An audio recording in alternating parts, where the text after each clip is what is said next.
Good morning. About 8:45 a.m. right now. I'm on my way to Indianapolis, Indiana. I just want to give an eulogy to two great Americans. First, we got Randy Weaver. Randy Weaver, rest in peace. An American hero. Took on the federal government when they were out of line. They murdered his wife, murdered his kid, shot him, shot his friend. And he ended up winning a $3 million lawsuit against the government. The only crime he did, I don't even call it a crime, it was personal property. He sawed off a shotgun. Ooh, his private property. On his private property. He grew up in Iowa, used to work for John Deere in a factory, met his wife, and they decided to live off the grid as sovereign citizens. So they moved to Idaho. And from there was a faction of the Aryan Brotherhood that lived in the area. They had their own little group in that area. So he kind of hooked up with them, which Randy Weaver, he was kind of a racist, and I don't support that at all. I mean, he was kind of a light. This fucking construction, Jesus Christ. You know, this construction here in Michigan is an illusion. Oh, Gretchen Whitmer, we're gonna fix the roads. They're fixing the highways. They ain't fixing the fucking side roads. It's election year, so you're seeing more orange barrels on the freeway. I'm tired of it. I'm trying to do a video and, you know. Anyway, Randy Weaver, he was kind of a racist. I'm gonna be honest, but he was kind of a light racist. He wasn't really a racist where he wanted to go out and beat up people that weren't his skin color, you know, that kind of a racist. I wouldn't really call him an extremist racist, but he was kind of a light racist, you know. He was a racist, and I don't like, you know, I mean, he was a hero, don't get me wrong. And I didn't align with some of his views, but a lot of his views I did. He didn't believe in, he believed that he believed that you stick to your own.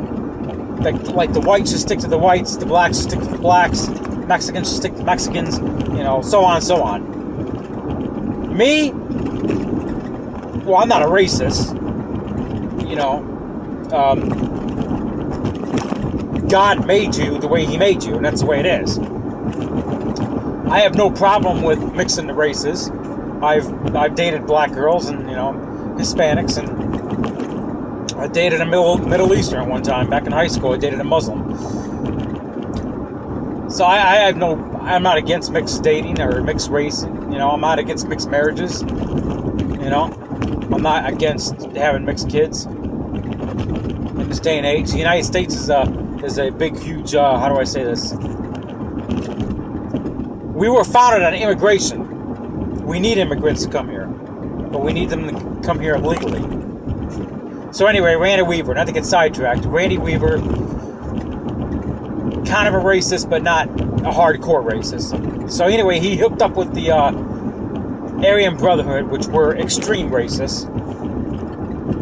So he was kind of lightly involved with the Aryan Brotherhood, not really heavily involved with them. So anyway, the feds had an operation going against the Aryan Brotherhood at that time, and they seen Randy Weaver as a guy that they can probably easily turn.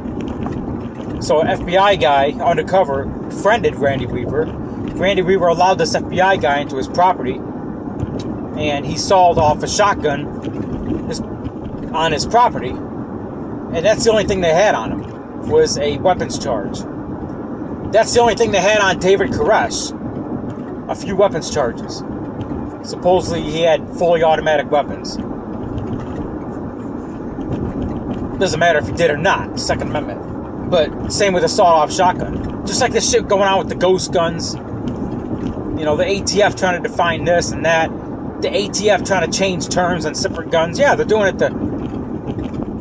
Oh, we got to make law-abiding citizens criminals. How we do that? Well, let's change the terms on the guns. So basically, that's what happened. This whole thing at Ruby Ridge was that thing... The whole thing started because he would not snitch on the Aryan Brotherhood. And he edited a gun. It's a private gun on his private property. Okay? Made an edit to his own private property. That was it. The sniper came in, killed his wife. That sniper, however, I can't remember his name. It was an Asian guy. He was involved with the sniping at Waco as well. He's in a new identity in protective custody, witness protection program. Murderous piece of shit. Anyway, but Randy Weaver, he took on the government. I'm not going to say he exactly won, because he lost his wife and kid. But got a $3 million lawsuit. And his daughter got rich by writing a book. Sarah. There's a movie out there. Randy Quaid is in it. Kirsten Dunst is in it. Kirsten Dunst, you know, from Spider-Man, the female. Anyway, that's the first eulogy I want to give to Randy Weaver. Rest in peace. Second one, just found out one of my favorite actors of all time, Fred Ward. I was 7 years old. Very first movie I went to at the movies. My parents took me to see Tremors on opening night. It was The Worms in the Ground that, you know, Kevin Bacon was in it. That one guy, he played Reba McEntire's wife, Michael something, I can't remember his last name. He played in all the Tremor sequels. But anyway, Fred Ward passed away at the age of 79. Rest in peace. My very first movie I've seen at the movies, 1990, opening night of Tremors. I was 7 years old. My parents took me. Fred Ward. So, one of my favorite movies of all time. So, two great Americans that I want to give it eulogy to. Oh, there it is. Ray G. Rob's giving an eulogy to a racist. Oh, hold on a second. Hold on. I said light racist. Doesn't matter. Racist is a racist. But like I said, you know, two great Americans. God rest their souls. Anyway, I'm on my way to Indianapolis. They got the May Day rally going on. Indiana State Capitol. I'll be crossing the Indiana state line like any minute. So, I can't go too much into details, but things are fortifying in this country. Shit's about to pop off. That's all I can say right now. Things are happening. Allegedly, there's going to be a lot of pro-abortion rallies today, nationwide. So, we got the May Day Patriot rally happening at the Indiana State Capitol today. From my understanding, there's a few Patriots that I know of, personally. They're going to be there. That are coming down from Michigan, including me.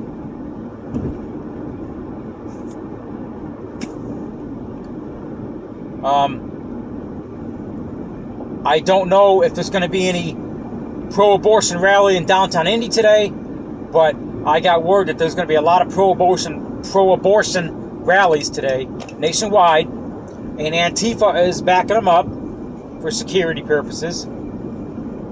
So,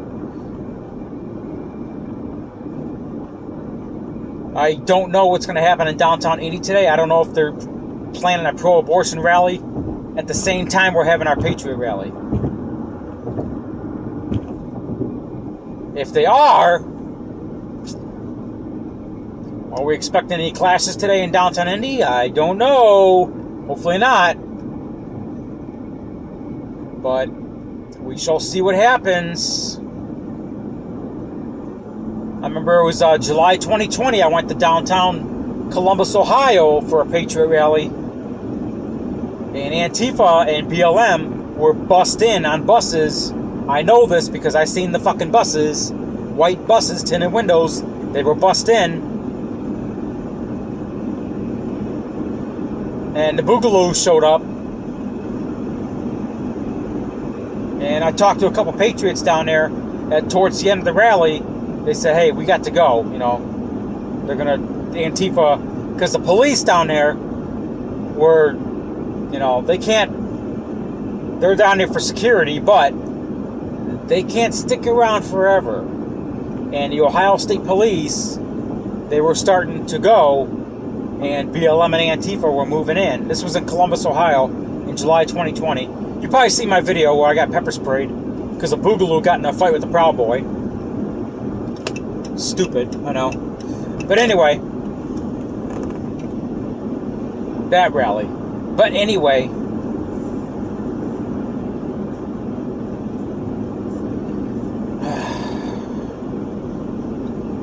so Antifa BLM moved in and we had to go. So I don't know what to expect in downtown Indy today, but I've seen it all. I've basically seen a lot. I know what to expect. I know what probably to expect. So I got my, well, I'm not going to say on YouTube, but I got my precautions in place. Let me just put it that way. I got my head on the swivel. And I got my brains. I got my street smarts and Patriot smarts upstairs in case something happens. So, yeah. Anyway, I'll see you in Indianapolis in a few hours.